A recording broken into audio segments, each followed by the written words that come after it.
মাহলটো খুব ভাল সব ৰাইজে সিদ্ধান্ত লৈছে পামে বিবাৰতে ভোট দিব এবাৰ মোদীজি আকৌ প্ৰধানমন্ত্ৰী হ'ব আৰু এই অঞ্চলত শান্তি আহাৰ কাৰণে আমাৰ আইসকলে বাইদেউসকলে ল'ৰাবোৰে যে জংগলৰ পৰা ঘূৰি আহিলে অস্ত্ৰ পেলাই দিলে সব ঘৰত আছে স্থায়ী শান্তি আহিছে মানুহে সপোন দেখিছে উন্নয়নৰ কাম আৰম্ভ হৈছে মাটিৰ পট্টা দিয়া হৈছে তেখেতসকলে এতিয়াহে ভাবিছে যে সঁচাকৈ এইটো খিলঞ্জীয়া ভূমিপুত্ৰৰ চৰকাৰ জনজাতীয় মানুহ, শিডিউল কাষ্ট মানুহ, MOBC OBC মানুহৰ চিন্তা কৰা আছে।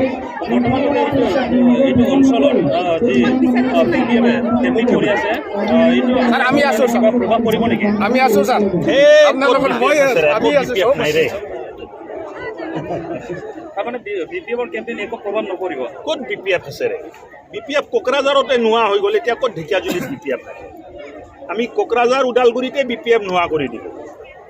এই তাতেও দুটা আমাৰ মিত্ৰজোঁট পাৰ্টি বহুত ব্যৱধানত জিকিব। মানে হাগ্ৰামাৰ পাৰ্টি BPF-টো 2 নম্বৰতো নাথাকিব কোকৰাঝাৰত। বুজি পাইছে নে নাই?